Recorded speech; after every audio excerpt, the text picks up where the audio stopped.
हाँ। तो उसका स्नेह मिलन उन पूर्व छात्रों का हुआ था। अच्छा, जो उस हाँ टाइम के हाँ, नेहरुआ में। मैंने फोटो देखा था। थे। आप भी बता रहे थे। और उससे मुझे एक बात याद आई। तो मैट्रिक किए हुए 62 साल हो गए, तो नेहरुआ वालों ने पहली बार वो आपका भी तो परिचय। अभी देंगे। आप हैं government college Bundi professor R C. Meena साहब। आप retired principal government college M L. Yogi साहब। सेवानिवृत्ति को हो गए 22 साल। Yes yes. और आपका परिचय शॉर्ट में कि आपने कहाँ से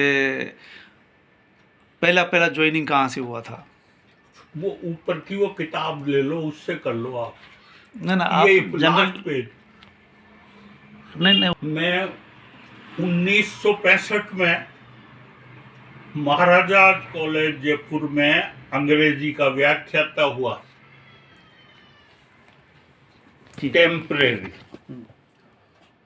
उसके बाद आरपीएससी से सिलेक्ट होकर राजस्थान के कई कॉलेजों में मैंने अध्यापन कार्य किया, मुख्य रूप से बांगड़ कॉलेज डीडवाना,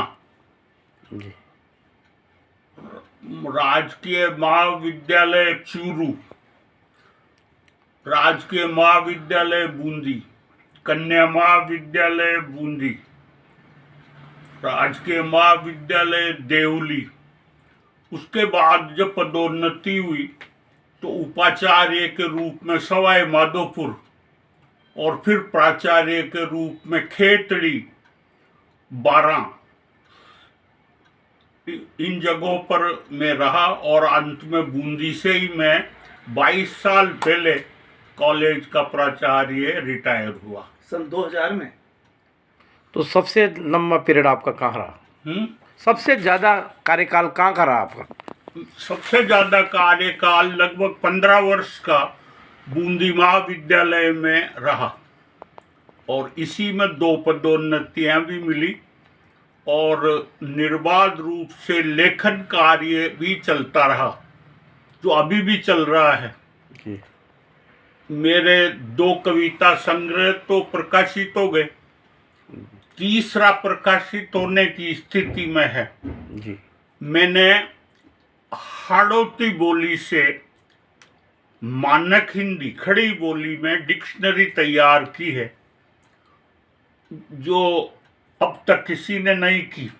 हाड़ौती डायलेक्ट से मानक हिंदी, जो आजकल प्रेस में कोटा है, और डॉक्टर एन के महावर जो कोटा में हैं, वही उसका सारा कार्य देख रहे हैं। इसके अतिरिक्त मैंने अभी एक प्रोजेक्ट और लिया है अपना, स्वांत सुखाय, जिसमें हाड़ौती बोली से अंग्रेजी में डिक्शनरी का कार्य शुरू किया है, जो अभी अधबीच में है और उसकी बहुत ज़्यादा मांग है और लिखते पढ़ते रहते हैं। मेरे एक मित्र थे जो अब दिवंगत हो गए, बजरंग सिंह पानथी जी। तो वो कहते थे कि कुछ लोगों का जन्म पढ़ने लिखने और पढ़ाने के लिए ही होता है और उनको मनुष्य योनि इसीलिए मिली है। मैं अपने आप को सरस्वती का वरद पुत्र ही मानता हूँ और हमेशा विद्यार्थी ही बना रहना चाहता हूँ। अभी भी मैं लगभग 6 घंटे अध्ययन में लगा रहता हूँ या लेखन में लगा रहता हूँ। सुबह कैसे होती है? सुबह हर दिन एक सी नहीं होती, कुछ तो अब वृद्धावस्था की स्थिति है और कुछ शरीर की जर्जरता है, लेकिन फिर भी मैं बड़ा अंदर से शांत महसूस करता हूँ, कोई तनाव नहीं है। और ये जो पेंशन है, इसको मैं मेरी छात्रवृत्ति के रूप में आजीवन इस्तेमाल कर। ईश्वर का वरदान मानता हूँ और इसी से सारी गृहस्थी चल रही है। चल रही है। आपकी एज उम्र कितनी हो गई? अब मैं 80 पार। 80 साल के करीब पहुंच रहा हूँ। तो आपके मित्र कहीं तो बिछड़ गए होंगे, कहीं हैं भी? अधिकतर जो स्कूल के दिनों के लंगोटिया यार थे उनमें से अधिकतर गुजर गए हैं।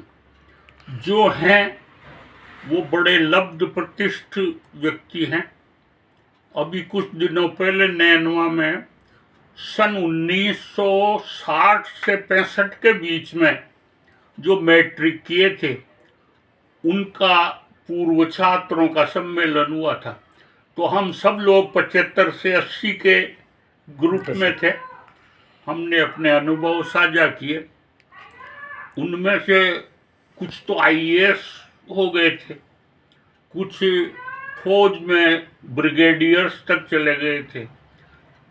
हमारे पड़ोस में ही 3 लड़के थे।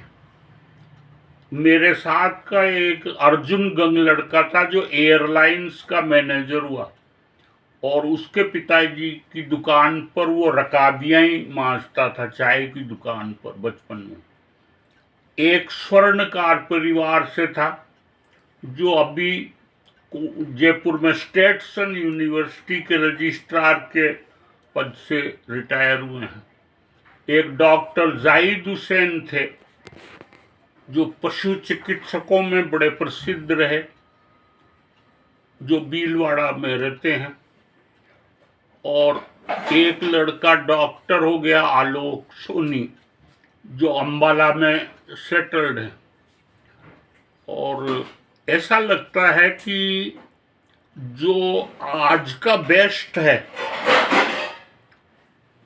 प्रतिभा में, विद्वता में, वो पिछले 50 सालों के बेस्ट से बेटर है।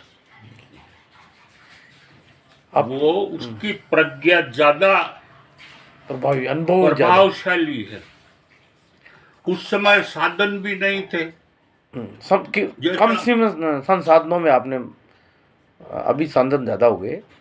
तो अब से लेकर और पिछले तक कहीं बदलाव देखा है ज़िंदगी में आपने, इतना बड़ा अनुभव लिया है, तो इसमें क्या फ़र्क नज़र आ रहा है आपको? अब की परिस्थिति जो वैज्ञानिक दृष्टि हाँ। पिछड़ापन पिछला अब एक ये है कि पहले आदमी धर्म भीरू अधिक था और ईश्वर में, दिव्य शक्तियों में आस्था बहुत ज्यादा थी।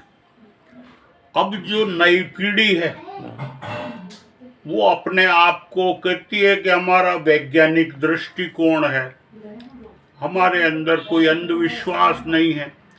लेकिन इस आधुनिकता की चमक दमक में वो दिग्भ्रमित हैं। उनकी कोई मॉरल वैल्यूज में गहराई यूज